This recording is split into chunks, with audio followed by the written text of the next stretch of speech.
So here's the sheath I made in the last video, for the Laplander. Here's my knives. So these were made by MP Knives, and it's a stainless steel Enzo with white corian handles. Now I went for the white corian handles because they're really hard to lose. We've also got orange liners in there as well.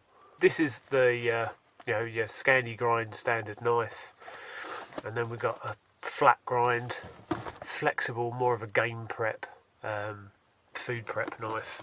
But since I do both things, it's handy to keep them together. And then we've got poppers here as well, so I can actually separate them if I need to, if I'm not taking one or if one's dirty or whatever. Dump pouch, so I've got a Wild Ginger Bruce dump pouch I made,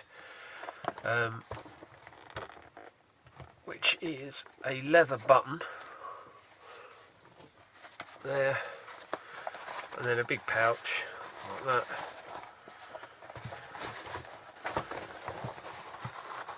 And I've even got a bit of ammo in there for a slingshot.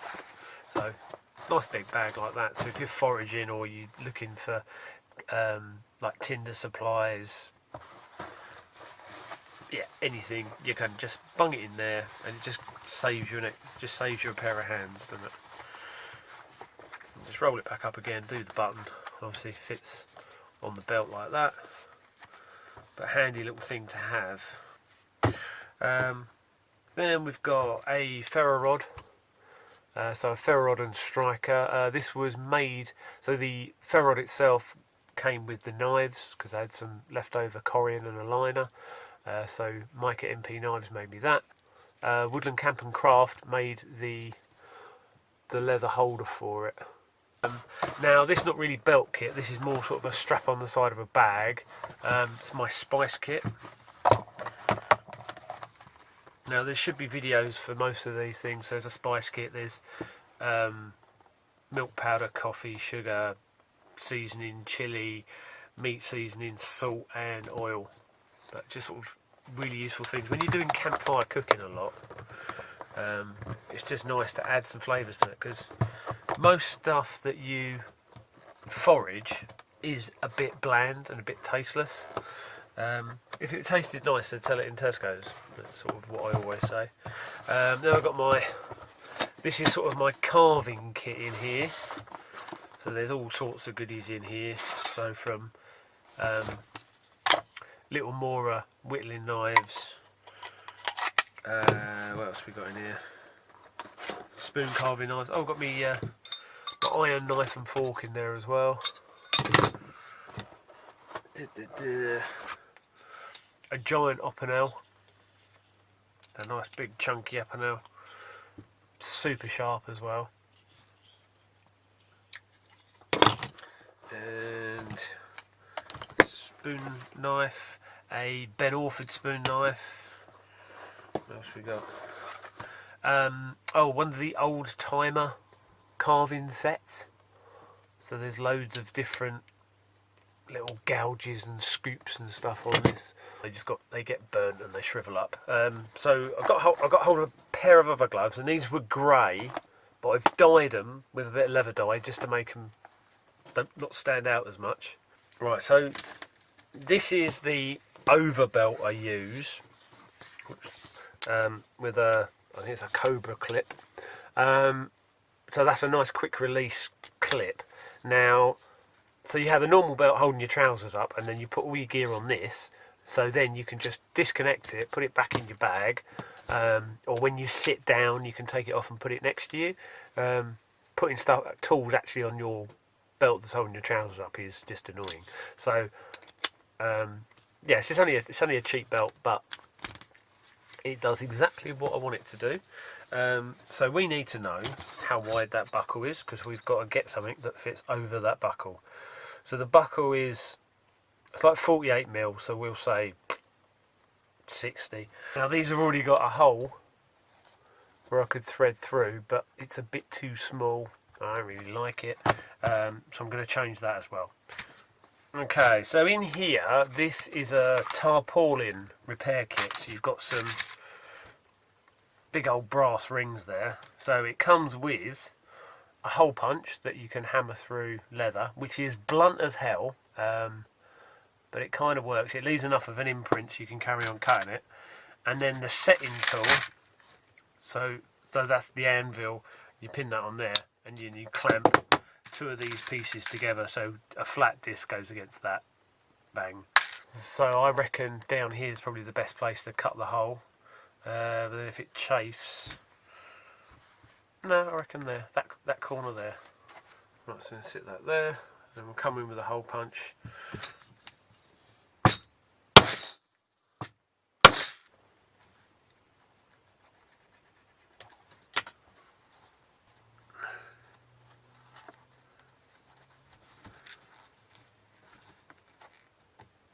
There, set the ring on top, like that. And get the setting tool.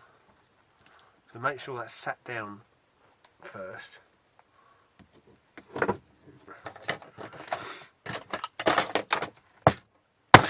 There we go. We've just added a bigger hole, so it's just going to be easier to thread on. Just cut this square. This is off the bag I made the other day. Now little bits like this, I don't throw them away. I use them as glue applicators, as little brushes, just for smearing glue out. So I'll just keep those to one side. Right.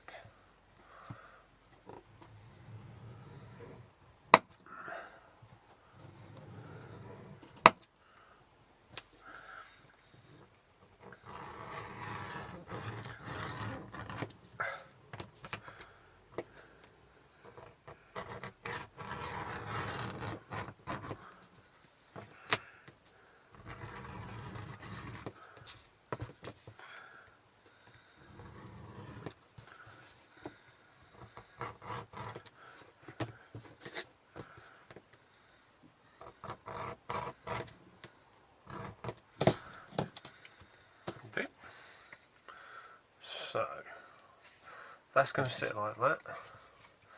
That has now given us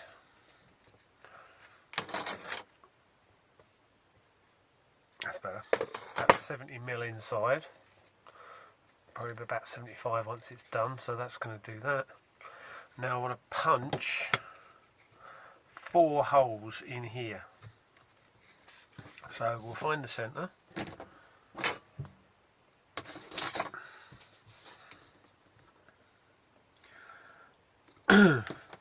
Say 7 inches, so 3.5, that's your centre, and then 2 inches wide, so 1 inch, that makes it easy. 1 inch, that makes it easy.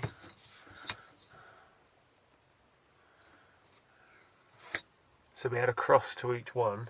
Now this is the cord I've got, which still needs dyeing and edging and all that stuff, so we've got to find a hole that will fit. I've got a drawer full of holes over there.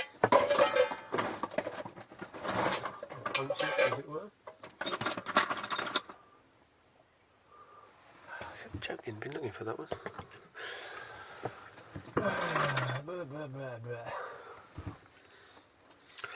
Right. Decent size, and that is about 10 or 12 mil. That'd be right, that'd be right, that'd be right, that'd be right.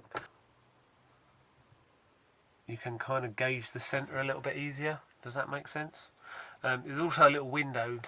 There's also a little window in here you can look at to gauge the centre of the crossbar. I find if it overlaps, you can be a lot more accurate with it.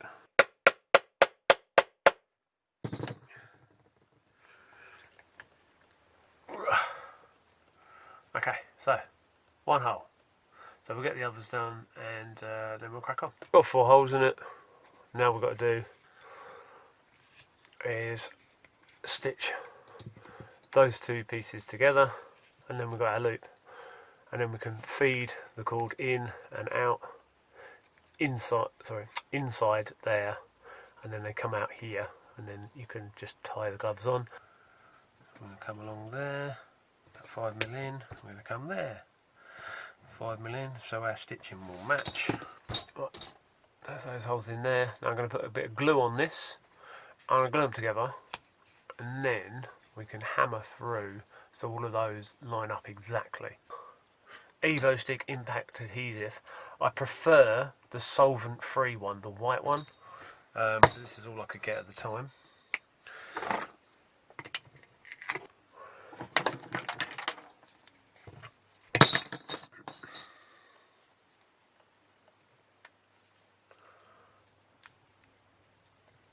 That's it.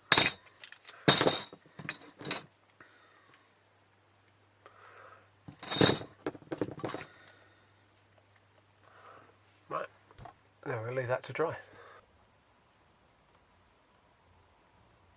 So that's glued together, and I've punched the holes right the way through. So I'm going to dye it.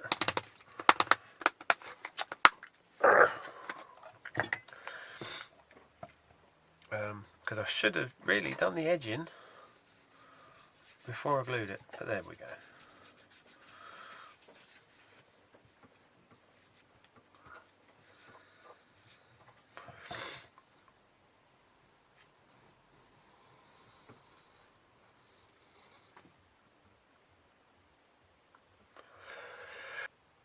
Right, so see the difference the edging makes. So this is all nice and, you know, pretty much smooth.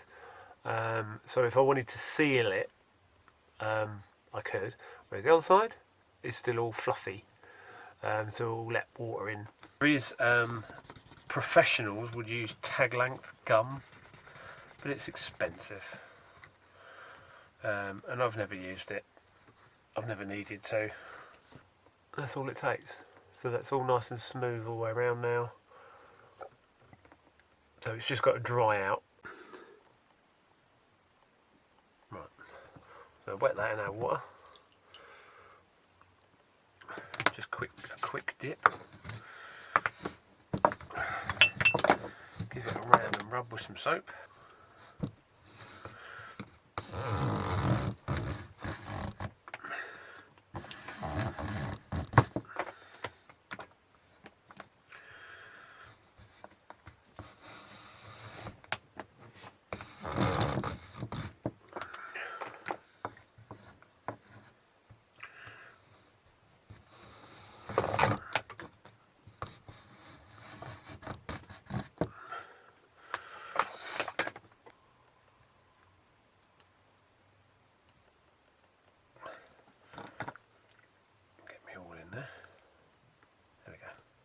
So coming in from the centre, so all makes sense when I get there.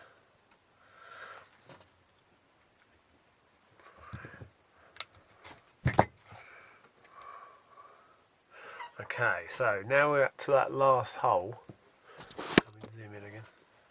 So now to that last hole, and get me all again, and want to come back out the side, out there.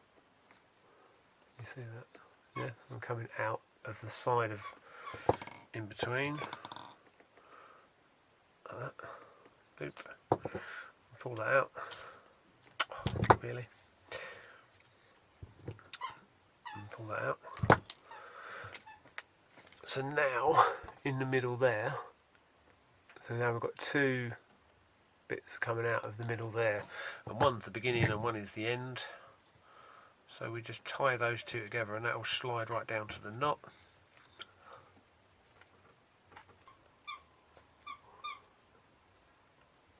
Wow. Here you go. Cord comes up. Like that.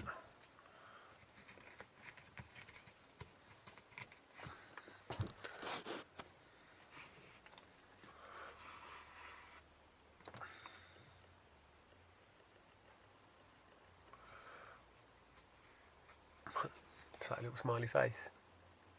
Hello, I'm a Leatherman. Undo the tassel. Well, that's quite good because the two knots, so you can just put one through at a time. So they're not going to fall off. So it's a double save feature, possibly. I'll do those a bit tighter, actually. And you put your mittens on, and you just got that. So if you're not using it, tie it up or tuck it in, stays out of the way.